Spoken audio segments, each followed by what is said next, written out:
Саламатсыңарбы балдар? Эфирде силер менен Алжыбай Туралиев орто мектебинин мугалими Сүйүнбай кызы Эркинай. Бүгүн биз 8 класстар менен химия сабагын өтөбүз. Сабактын темасы оксидтенүү калыбына келүү реакциялары.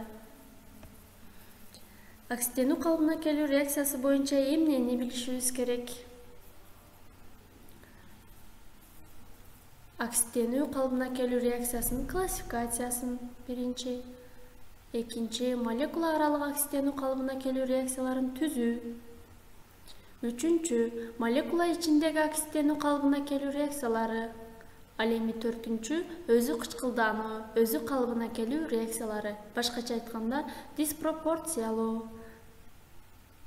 Эми балдар, оксидтенүү калыбына келүү реакциялары деген эмне?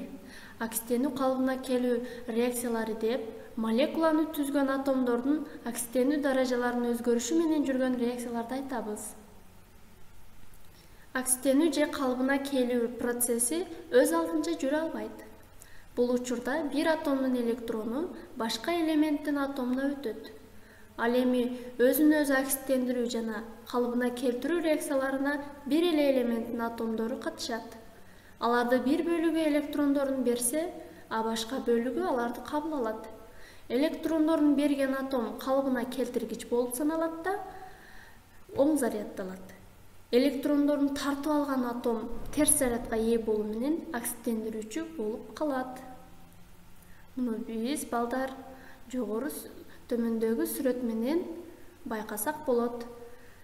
Калыбына келет, калыбына келтирүүчү болуп, электрондорун берсе калыбына келтирүүчү. Ал эми электрондорун кошуп алса оксидтендирүүчү болуп саналат.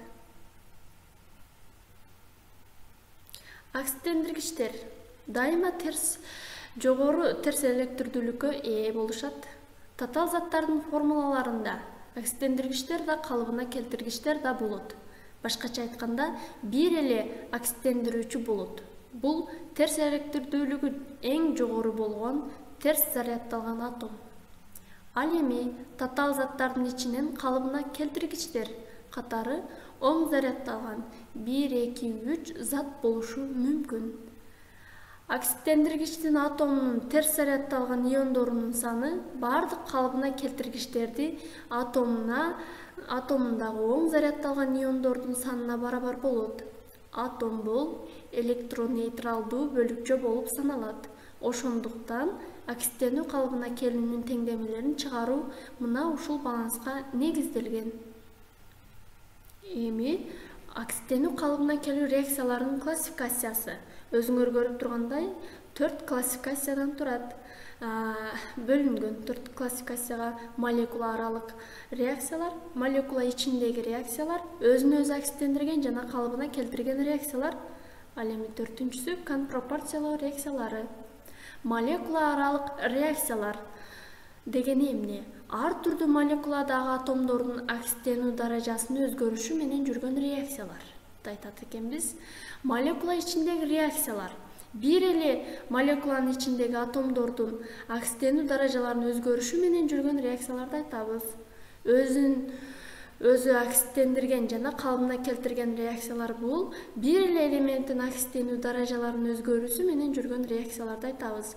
Төмөндө балдар мисалдары берилген.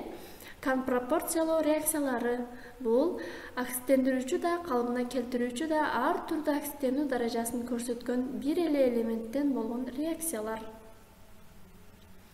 Эми мунун ар бирине токтолуп өтсөк, молекула аралык оксидтенүү калыбына келүү реакцияларын түзүү.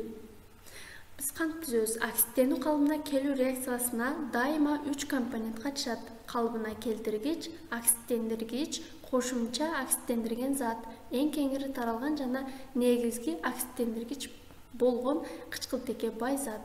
Көп учурда бул реакциялар кычкыл чөйрөдө жүрөт. Төмөндө берилген теңдемеге көңүл бургула балдар. Берилген теңдемеде H2S калыбына келтиргич, калий перманганат O4 оксидтендиргич, H2SO4 оксидтендирүүчү зат. Молекула ичиндеги оксидтенүү калыбына келүү реакциясы эми. Мында балдар, оксиденүү калыбына келүү реакциясынын ичинен мылтык ок дарысын пайдалануу менен жүргөн реакция өзгөчө белгилөөгө болот. Мында 3 элемент оксиденүү даражасын өзгөртөт. Күкүрт, көмүртек, калий NO3. Бул теңдеменин электрондук балансыга да көңүл бургула. Бул теңдемеде эки оксидендирүүчү зат, азот жана күкүрт бар. Ошондуктан алардын электрондору кошулат да андан соң кыскарып көмүртектин алдына жазылат. Кыскарылгандан кийин көмүртектин 1 деген коэффициенти эки элементтин күкүрттүн жана азоттун алдына жазылат. Калыбына келтирүү, оксиддендирүү.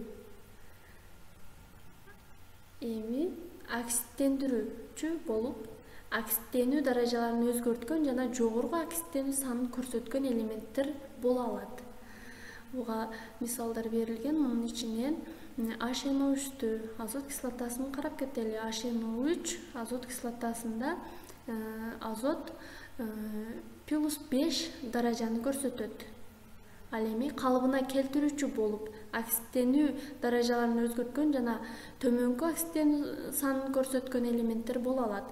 Мында NH3-тү мисалга алсак болот экен, балдар. NH3 мында -3 даражаны көрсөтүп турат. Ал эми оксиддендирүүчү да, калыбына келтирүүчү да болуп оксидденүү санын өзгөрткөн жана аралык оксидденүү даражасын көрсөткөн элементтер боло алат. Мында азот молекула түрүндө жазылып N2 болуп турган учурда эмнени көрсөтөт экен? 0 даражаны көрсөтүп турат. Эми балдар, өзүңөрдү текшергиле. Үйгө тапшырма, төмөнкү эрежелерди жаттап келесиңер. Дептериңерди ачып, жазып алгыла. Көңүл бурганыңар үчүн чоң рахмат. Баарыңарга ийгилик.